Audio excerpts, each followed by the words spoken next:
Woodrow Wilson and the Great War.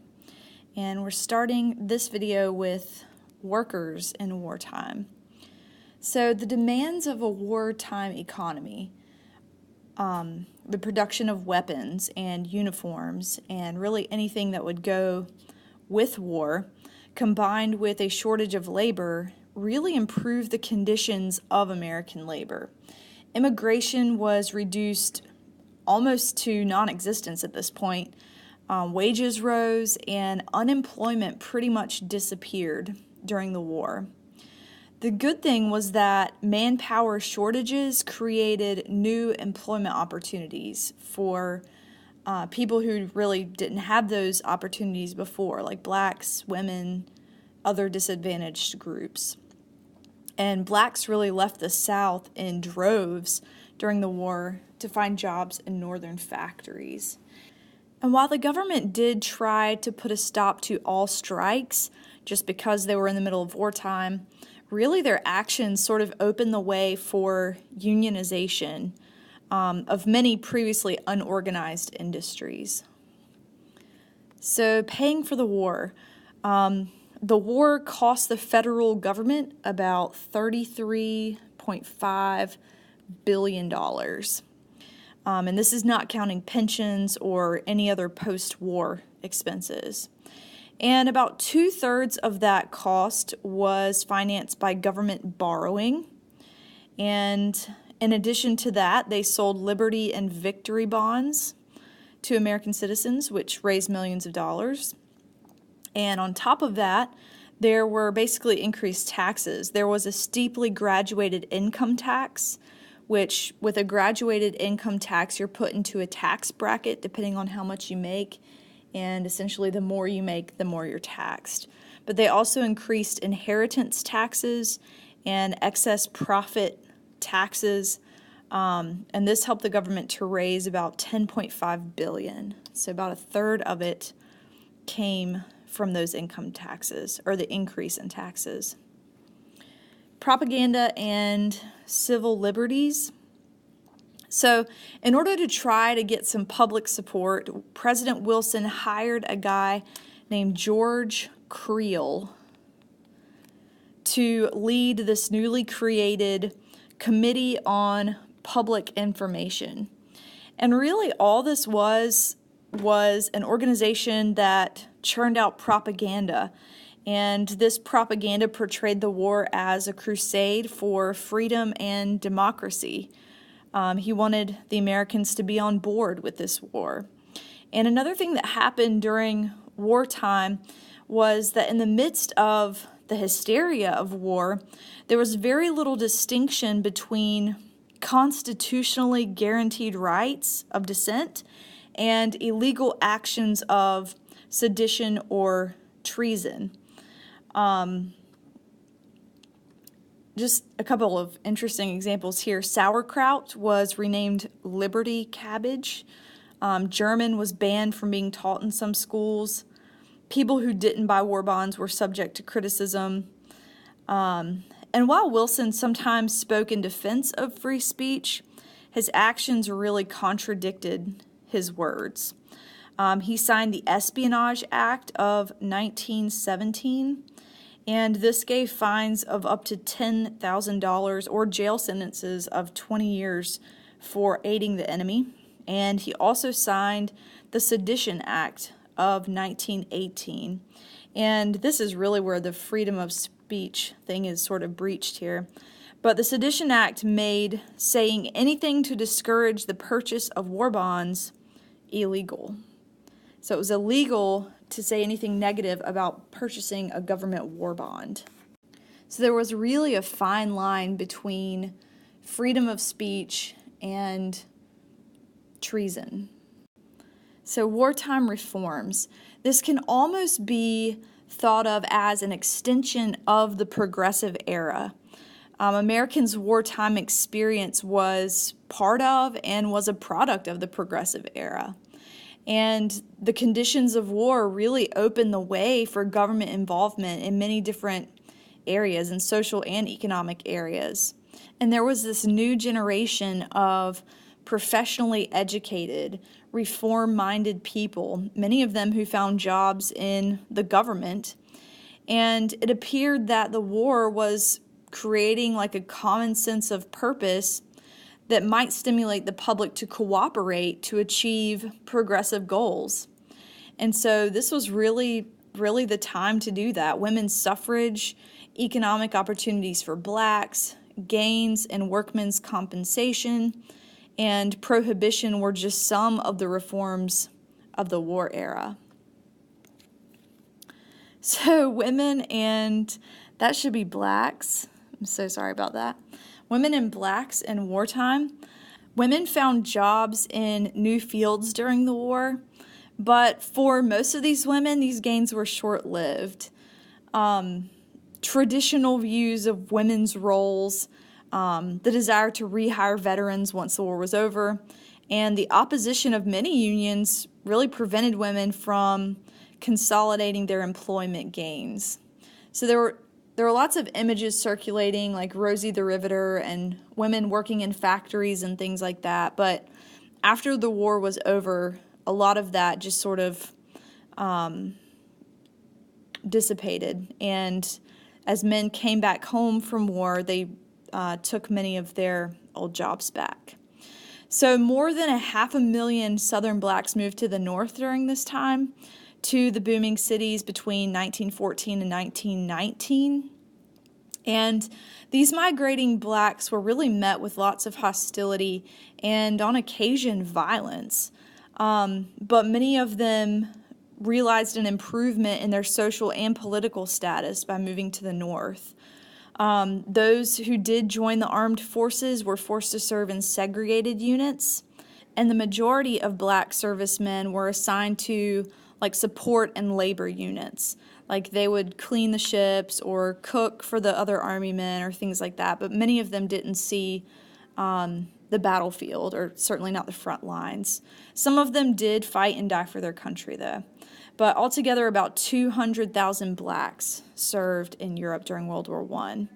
And there were many blacks, including W.E.B. Du Bois, who were hoping that their patriotism, their service, would at some point equate to political equality once the war was over.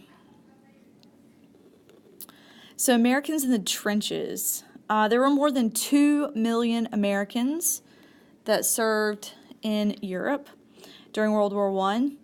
And even though the American Expeditionary Force under the command of General Pershing did reach France on July 4th of 1917, Americans didn't really see any action until 1918 with the battles of Chateau Thierry, which is like 50 miles outside of Paris, Belleau Wood, and Soissons. So even though they arrived mid-1917, they didn't see any fighting until 1918. America's largest engagement, where we had the most men fighting, was the drive west through the Argonne Forest.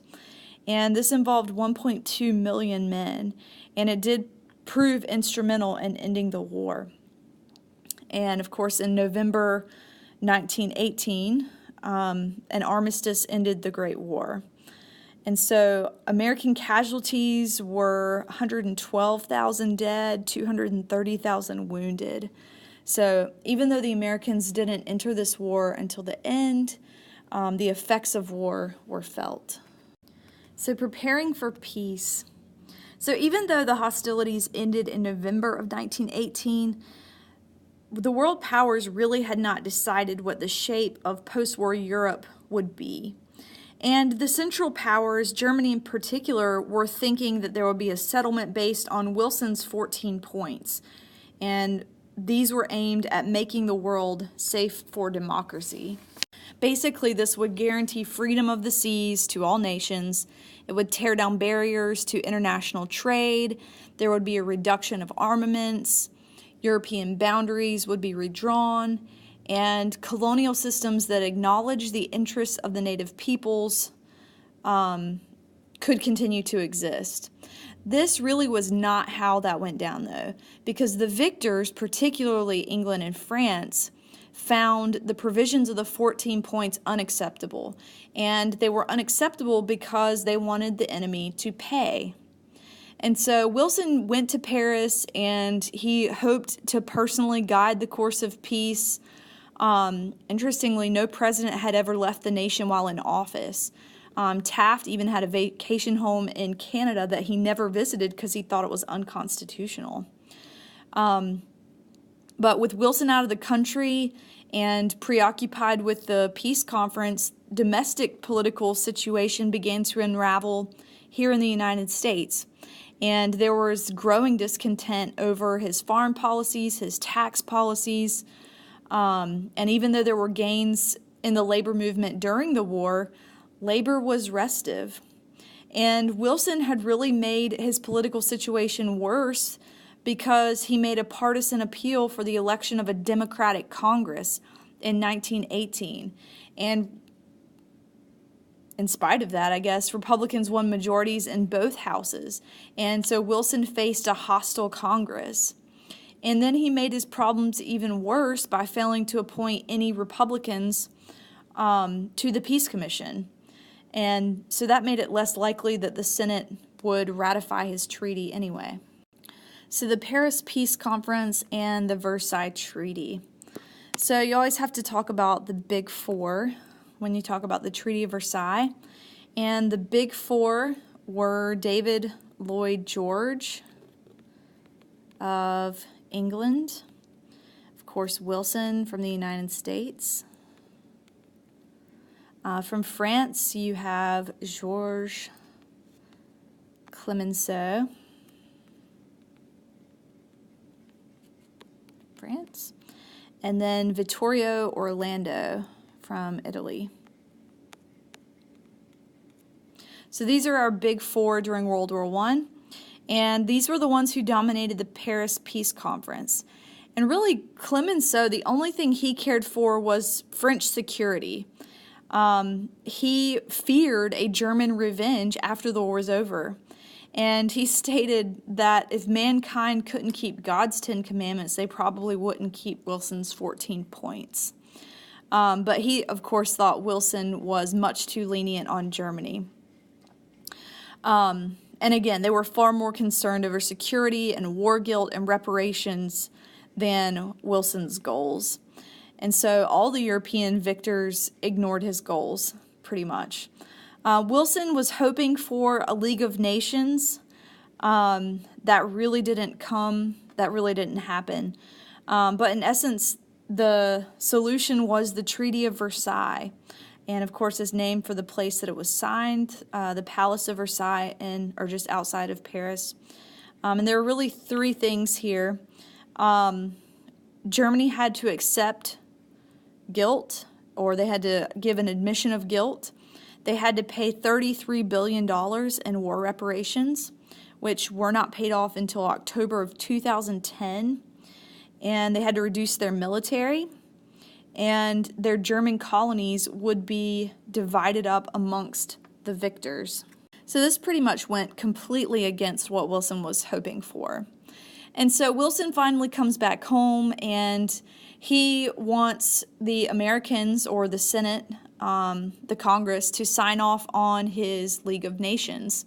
And the Senate, which is a Republican Senate at this point, was pretty much split into three anti-League of Nations camps.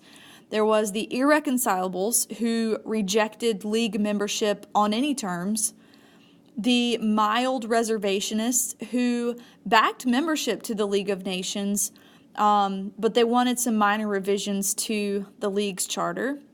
And then the majority of Republican opposition were the strong reservationists, and they were led by Henry Cabot Lodge of Massachusetts, and they said that they would only accept the League of Nations if America's sovereignty were fully protected. In other words, they didn't want the League to have a say in American policies.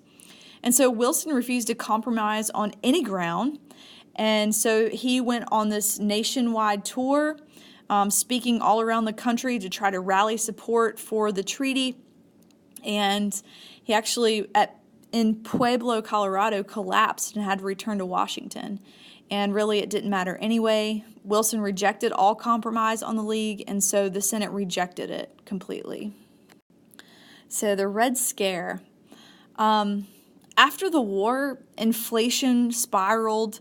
By 1920, the cost of living was at twice the level it was in 1913. In 1919, 1 out of 5 employees had engaged in a strike. There was labor unrest. There was fear of Bolshevism or communism following the Russian Revolution. There was a failure to distinguish between unions and communism. The economic flux, the xenophobia from wartime propaganda that created like a near hysteria in post-war America and led to this phenomenon called the Red Scare. And basically people were terrified that there were communists who were going to take over our government and revolt and turn us into a communist nation, as had happened in Russia. And so in January 1920, Attorney General A. Mitchell Palmer organized a series of raids called the Palmer Raids against radicals or people who were believed to be communists. And so there were 6,000 quote-unquote radical foreigners who were seized, and 556 proved liable to deportation. So the Palmer had actually predicted a massive uprising in May of 1920, but that failed to happen. And so the Red Scare just sort of subsided and went away. So the election of 1920, our two candidates here, the Democrats had nominated James Cox of Ohio, and he had favored League membership. And then the Republicans nominated Warren G. Harding, also from Ohio, who didn't say much on the issue, sort of ambiguous. And even though he had a Senate record of being a strong reservationist, he really didn't talk much about it. And so Harding won a smashing victory over Cox, and it really signaled Americans' rejection of the League of Nations. And I think what voters really responded to was Harding's call for a return to normalcy, which is a word that he actually made up. But that really struck a chord with Americans, and this suggested that Americans wanted an end to the period of agitation and reform that had begun with Theodore Roosevelt. So we'll go ahead and end our video here.